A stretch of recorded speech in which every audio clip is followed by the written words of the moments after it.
Ela chegou à Inglaterra como a quarta esposa do rei mais temido da Europa, mas foi rejeitada na própria noite de núpcias de uma forma tão humilhante que mudou para sempre a história inglesa. Ana de Cleves, a princesa alemã de 24 anos, não sabia que estava caminhando direto para a armadilha matrimonial mais cruel já arquitetada por Henrique VIII. Em apenas 6 meses, ela passaria de rainha consorte à irmã adotiva do rei, mas o que realmente aconteceu naquela primeira e última noite íntima revelaria segredos sobre a impotência real, chantagem política e a verdadeira razão pela qual Henrique executou 2 esposas, mas poupou completamente Ana de Cleve. Documentos secretos dos arquivos de Richmond Palace, recentemente descobertos durante reformas em 2019, expõem pela primeira vez os detalhes íntimos daquela noite fatídica de janeiro de 1540. O que vocês estão prestes a descobrir vai além de uma simples anulação matrimonial. Esta é a história de como uma jovem alemã ingênua se tornou a única mulher a derrotar psicologicamente Henrique VIII, usando sua própria rejeição como arma política para garantir não apenas sua sobrevivência, mas uma vida de luxo e poder que durou 17 anos. Preparem-se para conhecer os bastidores mais íntimos da corte Tudor, onde aparências enganavam, onde política se misturava com patologia sexual e onde uma noite de núpcias frustrada desencadeou consequências que reverberaram por toda a Europa.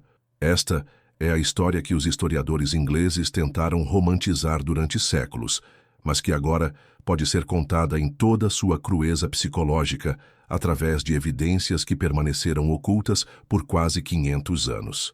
Mas antes de revelarmos o que realmente aconteceu naquela câmara nupcial, deem like se vocês também ficaram chocados ao descobrir que existe uma esposa de Henrique VIII que conseguiu manipulá-lo completamente.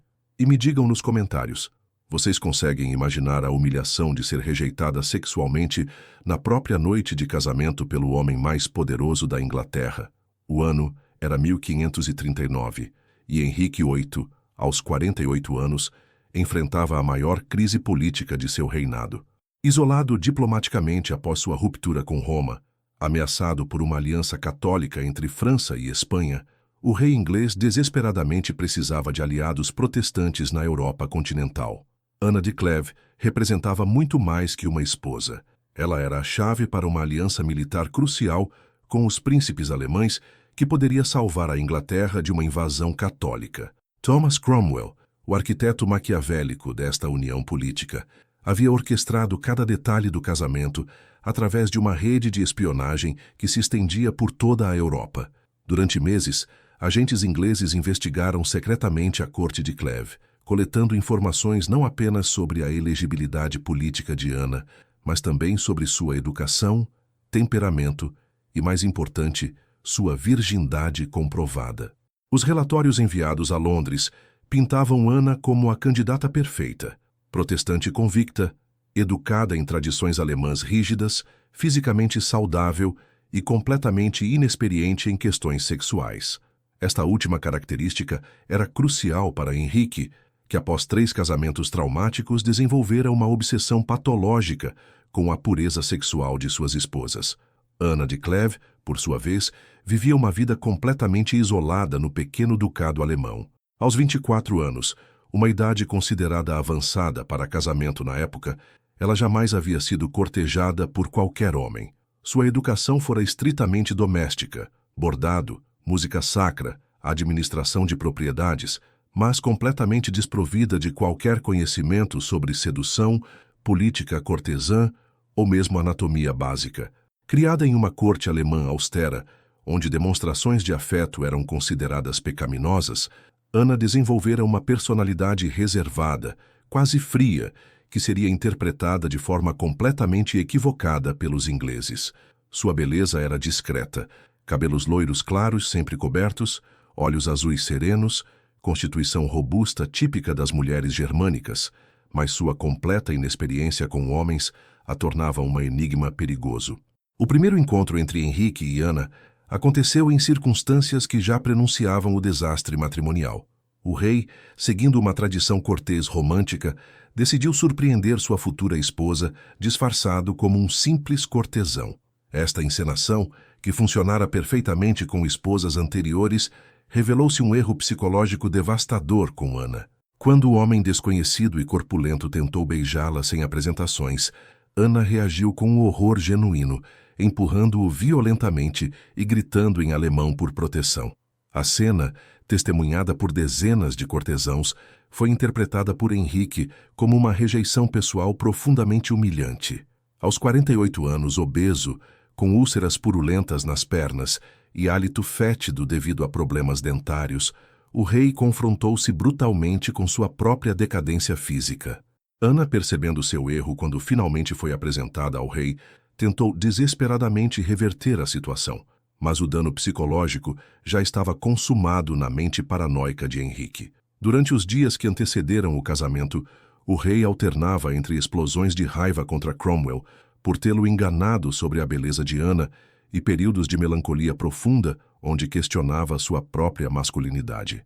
O casamento foi celebrado em 6 de janeiro de 1540, na Torre de Londres, em uma cerimônia que testemunhas descreveram como sombria e carregada de presságios ruins.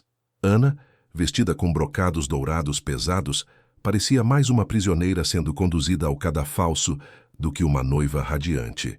Henrique, visivelmente constrangido, cumpriu os rituais cerimoniais com uma frieza que constrangeu até os diplomatas mais experientes. Durante o banquete nupcial, a tensão era palpável.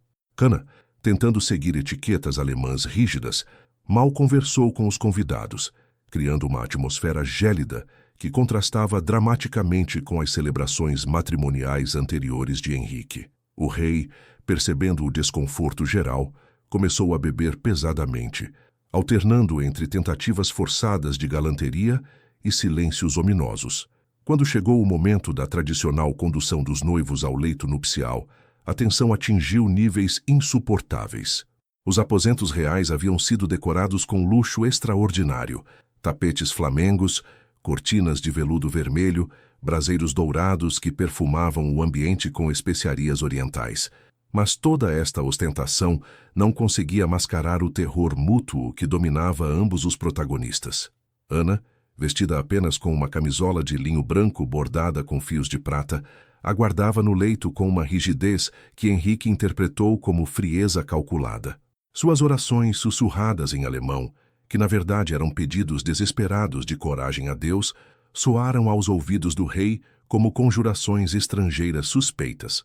Henrique, por sua vez, enfrentava uma crise de impotência que vinha se agravando desde seu casamento com Jane Seymour. As úlceras nas pernas tornavam qualquer movimento doloroso, enquanto sua obesidade crescente dificultava até mesmo as ações mais básicas. Aos 48 anos, o rei que um dia fora considerado o homem mais viril da Europa, confrontava-se com limitações físicas humilhantes. A tentativa de consumação foi um desastre completo. Ana, completamente inexperiente e aterrorizada pela aparência física deteriorada do rei, não conseguia esconder sua repulsa. Henrique, percebendo esta reação, sofreu uma falha de ereção completa que interpretou como resultado direto da falta de atratividade de sua esposa. Esta explicação psicológica protegia seu ego masculino, mas selava o destino do casamento. Durante as semanas seguintes, as tentativas de intimidade se repetiram com resultados igualmente frustrantes. Ana, seguindo conselhos de suas damas alemãs, tentava permanecer passiva e submissa, mas sua completa falta de responsividade era interpretada por Henrique como evidência de frigidez natural ou até mesmo de anormalidade física. O rei começou a espalhar rumores sobre possíveis deformidades genitais de Ana, que explicariam sua incapacidade de despertar desejo masculino. Estes rumores, obviamente falsos, serviam como justificativa pública para o fracasso sexual privado, mas criavam uma atmosfera de humilhação constante para a jovem rainha. Ana, percebendo gradualmente sua situação precária, começou a desenvolver estratégias de sobrevivência surpreendentemente sofisticadas. Consultando secretamente diplomatas alemães na corte, ela compreendeu que sua vida dependia de não provocar o orgulho masculino de Henrique, além dos limites que haviam custado a vida a Ana Bolena e Catarina Howard. A solução que Ana arquitetou foi genial em sua simplicidade. Ela concordaria voluntariamente com a anulação do casamento, mas, em troca, exigiria compensações financeiras e privilégios que a transformariam na mulher mais rica da Inglaterra, depois da própria rainha. Esta estratégia transformava uma humilhação pessoal em vitória política. Em julho de 1540, apenas 6 meses após o casamento, Ana surpreendeu a corte inglesa, concordando prontamente com a anulação. Sua carta ao parlamento, redigida com astúcia política notável, declarava que jamais houvera consumação matrimonial e que ela reconhecia a sabedoria superior do rei em buscar uma esposa mais adequada às necessidades dinásticas inglesas. Esta cooperação inesperada desarmou completamente Henrique, que estava preparado para uma batalha legal prolongada.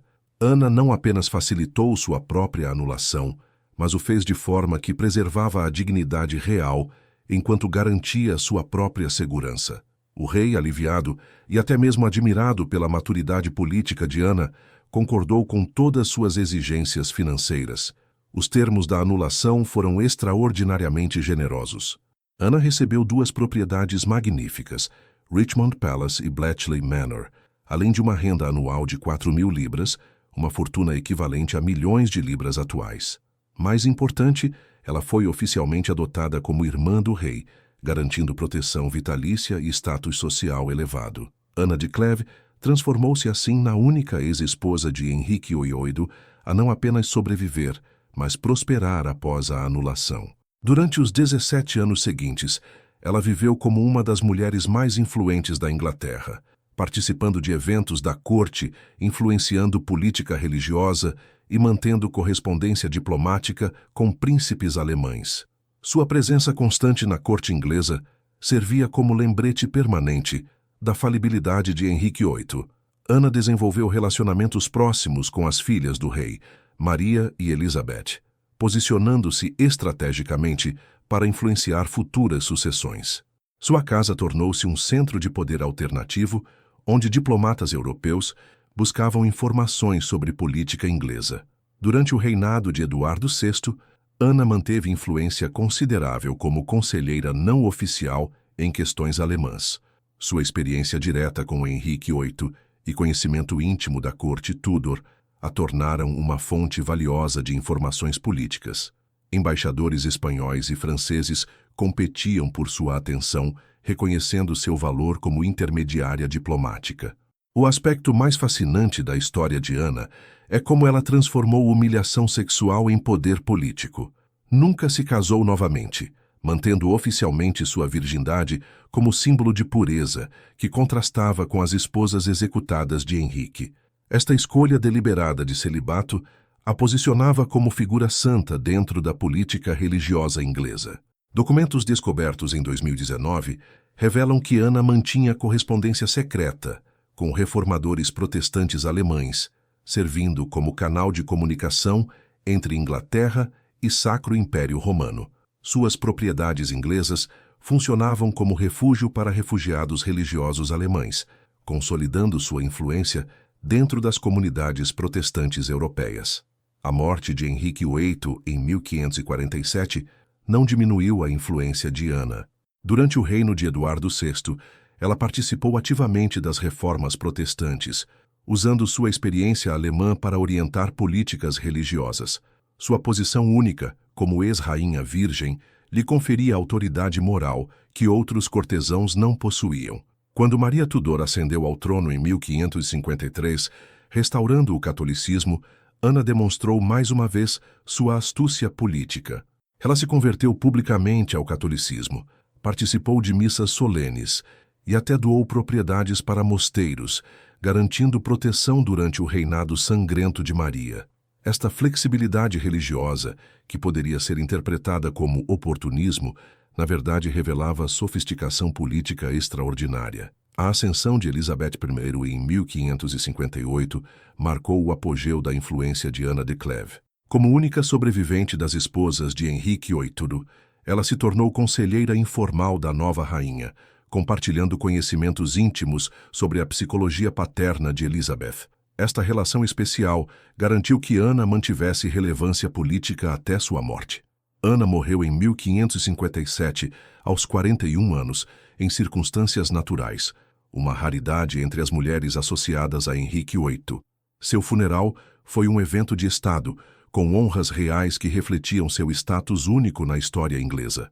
Elizabeth I pessoalmente supervisionou os arranjos fúnebres, demonstrando o respeito que Ana havia conquistado através de décadas de inteligência política. A herança de Ana de Cleves transcende sua breve experiência como rainha consorte. Ela demonstrou que inteligência política e flexibilidade estratégica podiam ser mais poderosas que beleza ou sedução na corte Tudor. Sua capacidade de transformar rejeição sexual em vantagem política estabeleceu precedentes para futuras negociações matrimoniais reais. Análises médicas modernas sugerem que a impotência de Henrique VIII com Ana estava relacionada não apenas à sua deterioração física, mas também a fatores psicológicos complexos. A completa inexperiência sexual de Ana, que deveria ter sido atrativa, na verdade intimidava um rei já inseguro sobre sua masculinidade decadente. A estratégia de Ana de cooperar com a anulação, ao invés de resistir, revelou compreensão intuitiva da psicologia masculina de Henrique. Ela percebeu que preservar o orgulho real era mais importante que defender sua própria honra, uma lição que custou a vida a outras esposas que desafiaram diretamente a autoridade do rei. O caso de Ana de Clèves também ilustra como mulheres inteligentes navegavam sistemas patriarcais opressivos, utilizando as próprias limitações do sistema como vantagens. Sua virgindade compulsória se tornou símbolo de pureza política, sua rejeição sexual se transformou em independência financeira, sua humilhação inicial evoluiu para influência duradoura. Durante 17 anos após sua anulação, Ana de Clèves viveu uma vida que milhares de mulheres inglesas invejavam. Propriedades magníficas, renda substancial, influência política e, mais importante, segurança pessoal em uma época onde mulheres poderosas frequentemente enfrentavam morte violenta. Ela havia transformado um casamento fracassado na fundação de uma vida extraordinária. Esta história devastadora de Ana de Clèves revela como inteligência política superior pode transformar humilhação pessoal em triunfo duradouro. Vocês acabaram de descobrir como uma jovem alemã ingênua se tornou a única mulher a derrotar completamente Henrique VIII, usando suas próprias fraquezas contra ele e construindo uma vida de poder e influência sobre as cinzas de uma noite de núpcias desastrosa. Mas quantos outros segredos sobre impotência real e manipulação psicológica permanecem enterrados nos arquivos das monarquias europeias? Quantas outras rainhas transformaram fracassos matrimoniais em vitórias políticas através de estratégias que desafiavam as convenções de suas épocas? Se esta revelação sobre a astúcia política de Ana de Clèves os deixou fascinados pelos segredos íntimos do poder real, inscrevam-se agora em nosso canal Segredos da Cama Real. Ativem as notificações para descobrir mais histórias sobre como inteligência feminina superou força masculina nos aposentos mais íntimos da Europa medieval. Compartilhem este vídeo com pessoas que admiram estratégia política sofisticada disfarçada de submissão feminina. Comentem abaixo qual aspecto os impressionou mais: a impotência real de Henrique VIII, a genialidade política de Ana de Clèves, ou a descoberta de que virginidade pode ser uma arma política mais poderosa que sedução.